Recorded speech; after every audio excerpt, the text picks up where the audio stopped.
Happy September 1st, everybody. I'm Bree the Plant Lady, and today I am doing some planting and seeding for the cool season.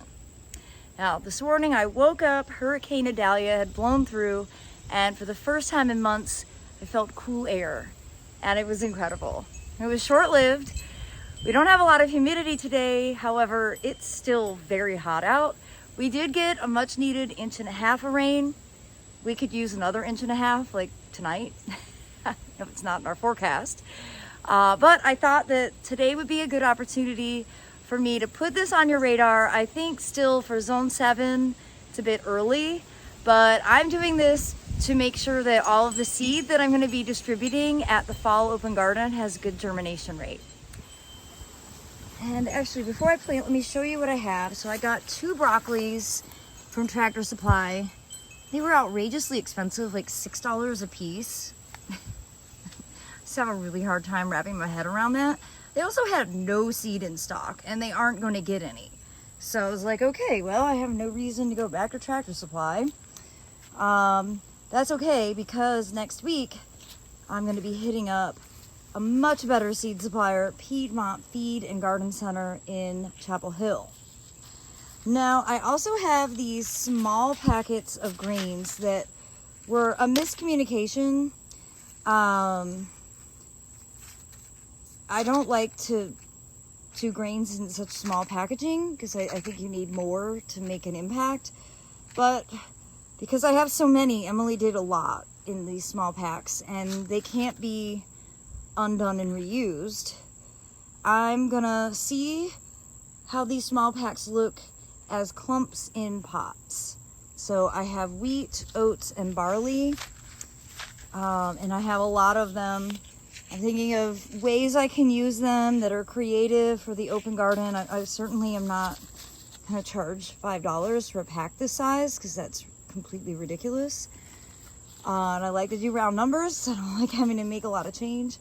So it's a little bit of a conundrum, but that's okay.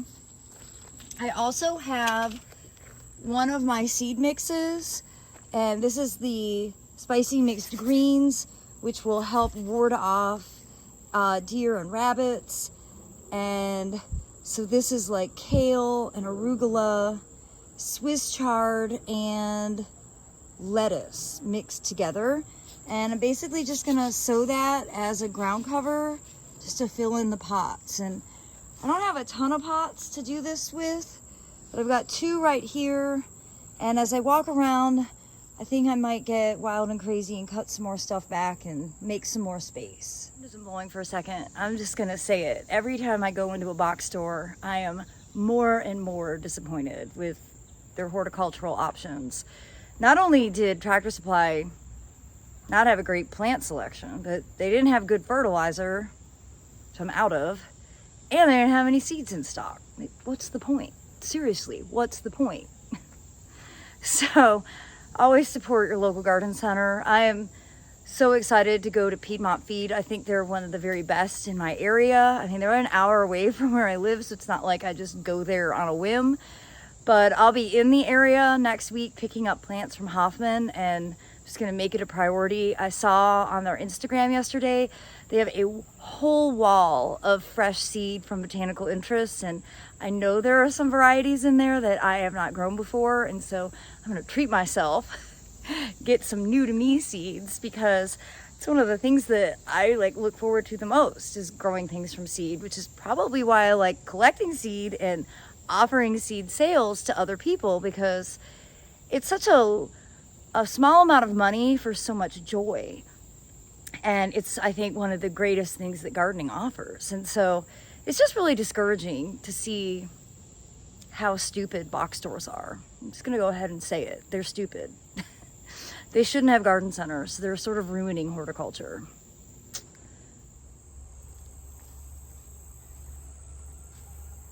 The butterfly buffet continues.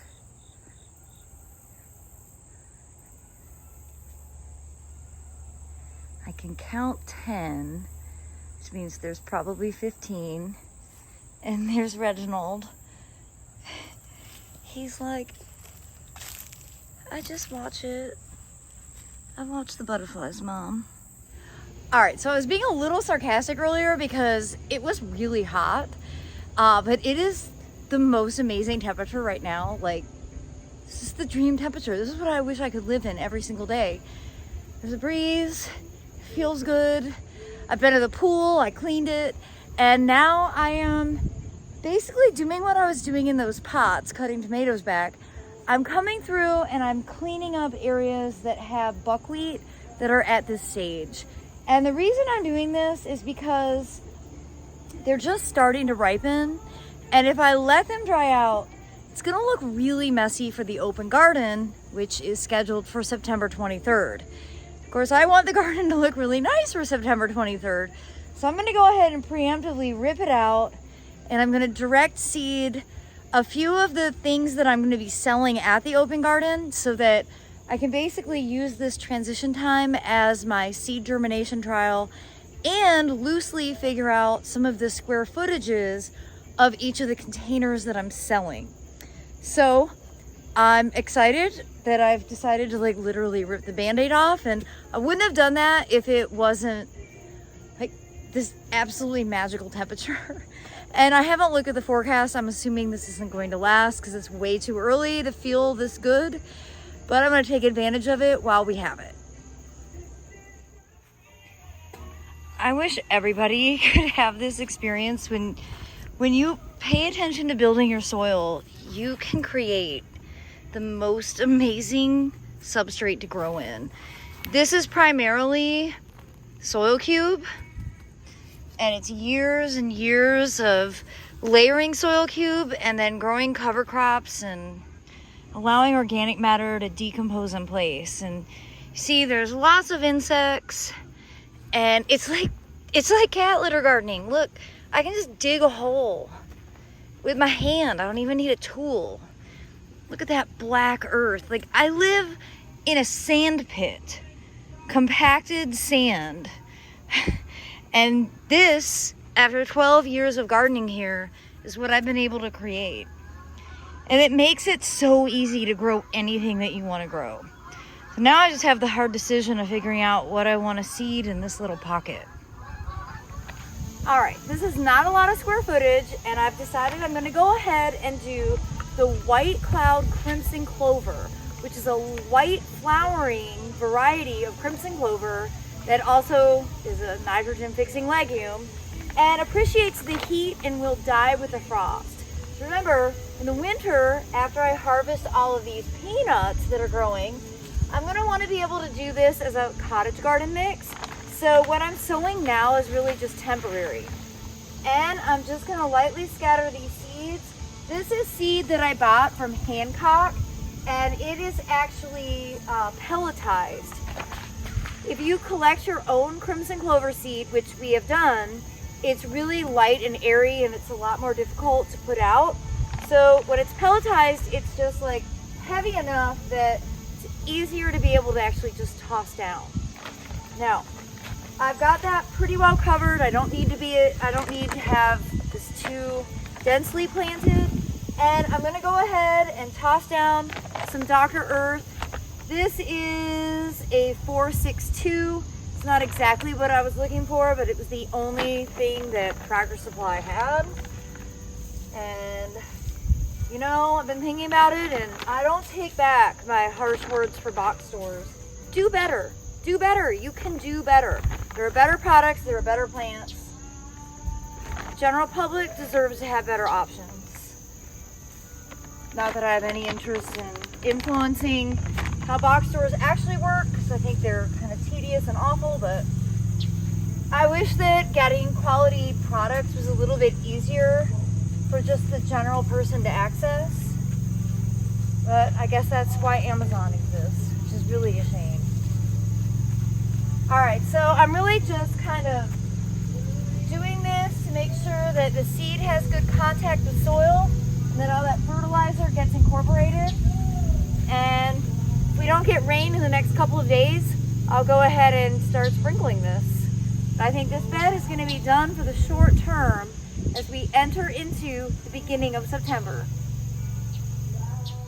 All right, I'm here at the west side of the greenhouse with my contraption, which I really don't need any part of this, but I'm not motivated enough to cut it up.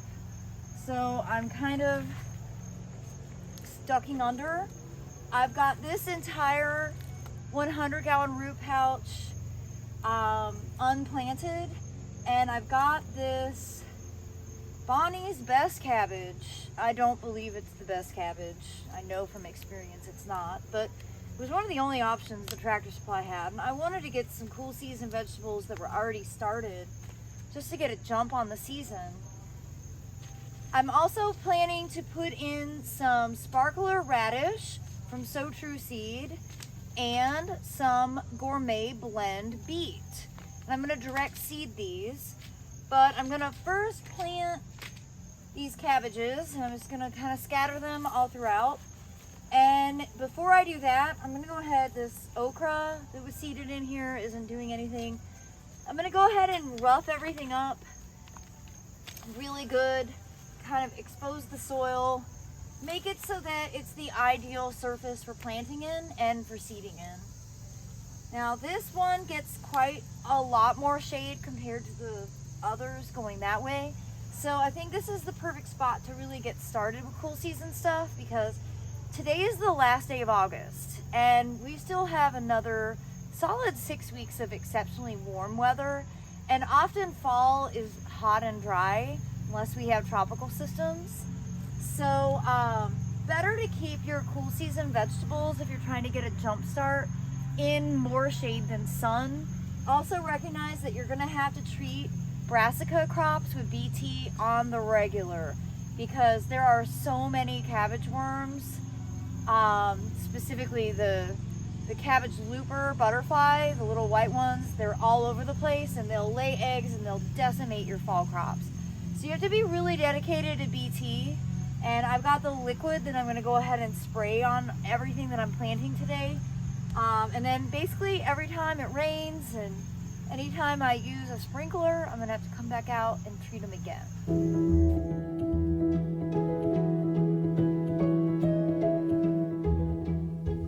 And it started off just innocently enough wanting to show you now is a good time to start planting and seeding for fall. But the bigger message that I'm feeling, at least, that I want to convey to you is just disappointment in the horticulture industry as a whole. So, you know, these cabbages are fine. They're from Bonnie. They aren't in great soil. They didn't have great root systems.